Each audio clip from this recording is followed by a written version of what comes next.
laju reaksi selanjutnya yaitu adalah suhu ya. Oke, kita perhatikan gambar di samping ya. Di sana ada teh yang hangat dan ada yang teh yang dingin ya. Pernahkah kalian berpikir gitu, mengapa sih ketika kita mau menyeduh teh manis gitu ya, kenapa harus pakai air panas gitu ya? Dan pernahkah kalian gitu ya minum di restoran atau apapun dimanapun itu gitu ya, pernahkah kalian memesan air teh dingin tapi gulanya belum larut? Nah, ternyata ini ada hubungannya dengan faktor-faktor yang mempengaruhi laju reaksi. Ternyata laju reaksi itu juga dipengaruhi oleh suhu ya. Mengapa hal itu terjadi? Karena pada saat suhu tinggi, maka si partikel atau si zat-zat yang ada dalam suatu cairan ya atau suatu larutan, dia akan cenderung bergerak aktif ya. Si molekul-molekul ini cenderung bergerak aktif ya. Kita bisa lihat ya di layar, di situ ada suhu tinggi, terus kemudian ada suhu rendah. Di mana si partikel-partikel dengan suhu tinggi ya atau yang di air panas ya akan cenderung lebih aktif dalam bergerak. Nah, contohnya itu dalam teh manis tadi ya, teh manis hangat ya. Nah, di mana si partikel air akan saling bertumbukan dengan partikel gula yang sehingga di sana akan terjadi pergesekan atau tumbukan sehingga akan terjadi suatu perubahan reaksi kimia ya atau sebuah reaksi ya, di mana di sini akan terjadinya sebuah tumbukan.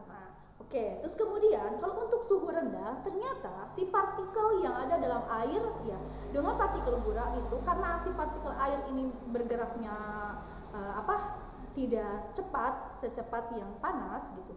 Nah, maka di sini akan peluang untuk kejadian tumbukan itu sedikit, maka akan semakin rendah pula itu terjadinya suatu tumbukan atau perubahan reaksi kimia.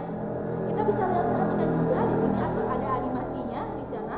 Itu partikel gula gitu ya. Kita ibaratkan partikel gula itu warna merah dan partikel biru itu warna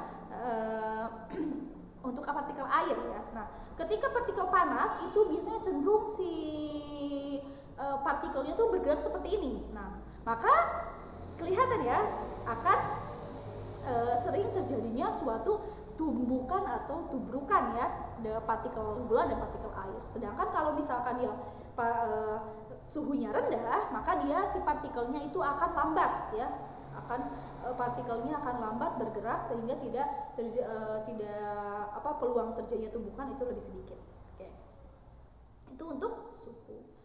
Maka di sini kita bisa simpulkan dari semuanya itu ya, faktor-faktor yang mempengaruhi laju reaksi terjadi juga karena adanya sebuah teori atau sebuah kita masuk ke teori tumbukan ya, di mana teori tumbukan ini menyatakan bahwa partikel-partikel reaktan harus saling bertumbukan untuk menghasilkan tumbukan, agar partikel reaktan yang berhasil menghasilkan reaksi disebut tumbukan efektif. Nah, yang tadi yang kita selalu sebutkan, nah itu energi minimum yang harus dimiliki oleh partikel reaktan untuk bertumbukan efektif sebagai energi aktivasi. Nah, itu ada energi aktivasi. Kalian masih ingat kan energi aktivasi yang ada di katalis juga di situ. Terus kemudian pada dasarnya laju reaksi bergantung pada suatu tumbukannya. Nah, itu di samping faktor-faktor laju reaksi, nah yang mendasari faktor-faktor laju reaksi itu yaitu dasarnya adalah teori tumbukannya sendiri. Nah, kita bisa perhatikan juga tadi itu. Nah, ini salah satu contoh tumbukannya ya. Mereka saling bertumbukan atau bertubrukan ya. Oke, maka terjadilah suatu laju reaksi. Nah, yang dipengaruhi oleh beberapa faktor. Faktornya yaitu konsentrasi, luas permukaan bidang sentuh, terus kemudian katalis dan suhu. Oke, sekian dari Ibu. Oke, kita akan lanjut gitu ya untuk membuktikan gitu ya, atau untuk membuktikan apakah benar laju reaksi itu tergantung pada 4 itu.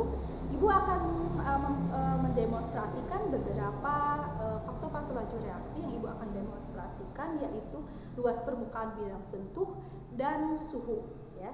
Kalian juga bisa lakukan di rumah, dan itu mungkin untuk tugasnya Ibu bisa sampaikan nanti via lewat WA, WhatsApp ya. Selamat menonton ya anak-anak.